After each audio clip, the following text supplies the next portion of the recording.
حافظ ابن عساکر رحمہ اللہ نے تاریخ دمشق میں ذکر کیا ہے کہ ایک فقیر آدمی اپنے خچر پر لوگوں کو سوار کر کے دمشق سے لے کر زیدانی پہنچاتا۔ دمشق اور زیدان یہ دونوں شہروں اور بستیوں کے نام ہیں۔ تو وہ دمشق سے سواریاں اٹھاتا، زیدانی پہنچا دیتا، اور زیدانی سے سواریاں اٹھاتا اور دمشق پہنچا دیتا اپنے خچر پر، یعنی کہ اس نے پیچھے کوئی ریڑھی وغیرہ لگائی ہوئی ہوگی، جس طرح کہ آج کل ہمارے ہاں رکشا، ٹیکسی وغیرہ استعمال کی جاتی ہے۔ تو اس خچر والے آدمی نے اپنا ایک قصہ بیان کیا کہ ایک مرتبہ میرے ساتھ ایک شخص سوار ہوا، ایک ایسا آدمی جو میرے لیے بالکل انجان تھا، میں نے اسے پہلے کبھی نہیں دیکھا تھا، وہ میرے لیے اجنبی تھا اور میں اس کے لیے اجنبی تھا۔ تو جب میں نے اسے اپنی سواری پر بٹھایا اور جہاں پر اس نے کہا کہ میں نے فلاں جگہ پر جانا ہے، تو میں اسے وہاں لے جا رہا تھا۔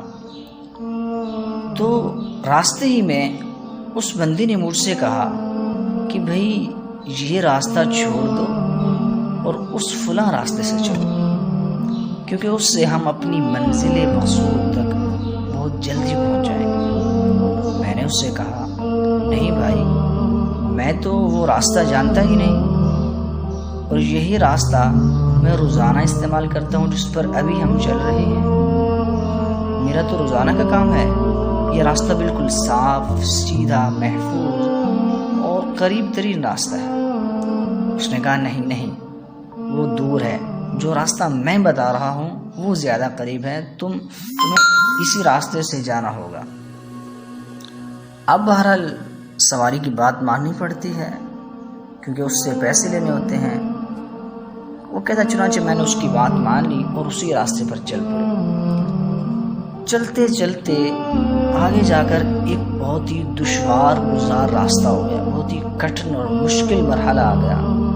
ایک ایسا راستہ تھا، ایک ایسی راہ آ گئی جو ایک گہری وادی میں لے جانے والی تھی۔ کہتے جیسے ہی ہم وہاں پہنچے تو وہاں پر میں کیا دیکھتا ہوں، بہت ساری لاشیں پڑی ہوئی تھی، ہر طرف انسانی اعضاء کی ہڈیاں اور کھوپڑیاں پڑی ہوئی تھی۔ میں تو بالکل دنگ رہ گیا، بڑا حیران اور پریشان ہو گیا کہ بھئی تو مجھے یہ کس جگہ پر لے کر آیا ہے؟ تو کہتا اس نے مجھے کہا کہ تو یہاں پر رک جا۔ تو میں رک گیا۔ کہتے وہ نیچے اترا، نیچے اترتے ہی فوراً اس نے مجھ پر چھری سے حملہ کر دیا۔ اب کہتے ہیں اس کا پہلا وار سے تو میں بچ گیا، پھر میں دوڑنے لگ گیا اور وہ بھی میرے پیچھے دوڑنا شروع ہو گیا۔ اب میں آگے اور وہ میرے پیچھے۔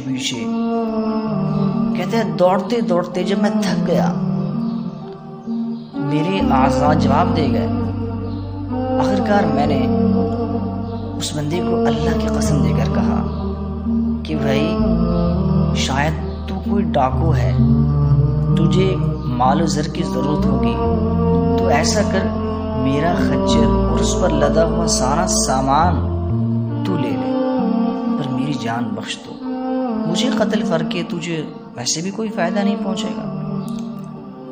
تو اس ڈاکو نے کہا کہ تیرا خچر اور تیرا مال تجھے قتل کرنے کے بعد تو ویسے بھی میرا ہی ہو جائے گا، تو یہ بہانہ میرے سامنے نہیں چلے گا، میں تجھے قتل کر کے ہی دوں،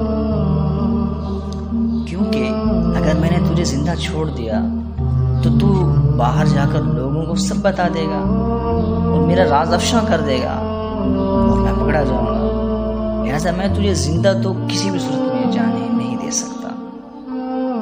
تو وہ فقیر، وہ خچر والا بندہ کہتا میں سمجھ گیا، مجھے یقین ہو گیا کہ یہ بندہ مجھے مار کر ہی دم لے گا، یہ مجھے کسی بھی صورت میں نہیں چھوڑے گا۔ کہتا میں نے اسے پھر بھی اللہ سے ڈرایا، احساس دلایا، اس کو قتل کی سزا بھی یاد دلائی، شاید جو ہے نا اسے غیرت آ جائے، شاید اس کے دل میں ہمدردی کا جذبہ پیدا ہو، لیکن اس نے کہتے ہیں میری ایک بھی نہ سنے۔ لیکن پھر مجھے یقین ہو گیا کہ اب یہ مجھے بالکل بھی نہیں چھوڑنے والا۔ چنانچہ میں نے اس بندے کے سامنے رک کر کہا کہ بھائی اچھا ایسا کر، مجھے صرف 2 رکعت نماز پڑھنے کی مہلت دے دو۔ تو اس نے کہا چلو خیر ہے، تیری آخری خواہش پوری کر دیتا ہوں، چل نماز پڑھ لے، لیکن جلدی کرنا۔ وہ بیچارہ فقیر بندہ ڈر کے مارے جلدی جلدی اس نے تیمم کیا اور نماز کی طرف کھڑا قبلے کی رخ ہو کر نماز شروع کر دی۔ کہتے ہیں میں اس قدر خوف زدہ تھا، اس قدر گھبرایا ہوا تھا کہ میری زبان پر قرآن مجید کا ایک بھی حرف جاری نہیں ہو رہا تھا۔ میرے ہاتھ اور پاؤں کانپ رہے تھے، میرا جسم بالکل ٹھنڈا پڑ چکا تھا، میرے بدن کے رونگٹے کھڑے ہو چکے تھے، اور ادھر وہ بندہ بار بار کہہ رہا تھا کہ جلدی کرو اپنی نماز ختم کرو، جلدی کرو اپنی نماز ختم کرو۔ کہتے ہیں اسی حیرانی اور پریشانی کے عالم میں میں مگن تھا کہ اچانک اللہ رب العزت نے میری زبان پر قرآن مجید کی یہ آیت جاری کر دی، امن یجیب المضطر اذا دعاہ ویکشف السوء، بھلا وہ کون ہے جو لاچار کی فریاد رسی کرتا ہے، جو وہ اسے پکارتا ہے اور اس کی تکلیف کو دور کر دیتا ہے۔ وہ فقیر آدمی کہتے ہیں میں یہ آیت مسلسل پڑھے جا رہا تھا تو اچانک میں کیا دیکھتا ہوں کہ اس وادی کے منہ سے، یعنی کہ پہاڑ کے بالکل دامن سے ایک گھڑ سوار نمودار ہو، جس کے ہاتھ میں بہت بڑا نیزہ تھا، اور اس نے آتے ہی وہ نیزہ اس شخص کو مارا جو مجھے قتل کرنے کے در پہ تھا۔ وہ نیزہ اس بے رحم قاتل اور ظالم انسان کے دل میں پیوست ہو گیا، اور وہ دھڑام سے زمین پر گر گیا اور فوراً ہلاک ہو گیا۔ اور وہ گھڑ سوار جانے لگا، میں نے اسے اللہ کا واسطہ دے کر روکا اور اس سے پوچھا بھائی تم کون ہو، کہاں سے آئے ہو، تمہیں کس نے بھیجا ہے، میری مدد کیوں کی تم نے؟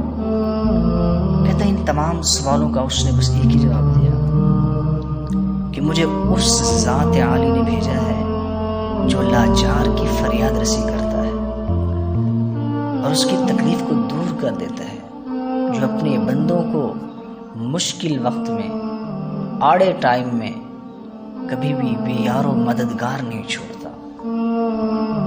کہتا ہے اتنا اس کا کہنا تھا کہ وہ غائب ہو گیا، اور مجھے سمجھ آ گئی کہ میں نے جو نماز کے اندر دعا مانگی، قرآن مجید کی آیت پڑھی، یقیناً اللہ رب العزت نے اپنی طرف سے کوئی فرشتہ میری مدد کے لیے بھیجا ہے۔ کہتا پھر میں نے اپنا خچر پکڑا اور اپنا ساز و سامان اٹھا کر سلامتی سے اپنے گھر واپس لوٹ آیا۔ تو محترم بھائیوں، دوستوں اور بزرگوں، یہ قصہ اس بات کی دلیل ہے کہ بندہ مومن جب بھی کبھی نماز کے ذریعے اللہ رب العزت سے مدد طلب کرتا ہے تو اللہ تعالیٰ اس کی مدد ضرور کرتا ہے اور مشکل وقت سے اسے ضرور نکالتا ہے، اسے بے یار و مددگار نہیں چھوڑتا۔ تو محترم بھائیوں، اس واقعے سے ایک تو ہمیں یہ درس ملتا ہے کہ نماز کتنی اہم فضیلت والی عبادت ہے، کہ اتنے مشکل وقت میں بھی جبکہ انسان کی جان پر بنی ہوئی تھی ایک بندے کی، وہاں پر بھی اس نماز نے انسان کو بچانے کے لیے کتنا اہم کردار ادا کیا ہے۔ اس بندے کو اس ظالم سے نجات کا ذریعہ بنی وہ نماز، کتنی اہم عبادت ہے۔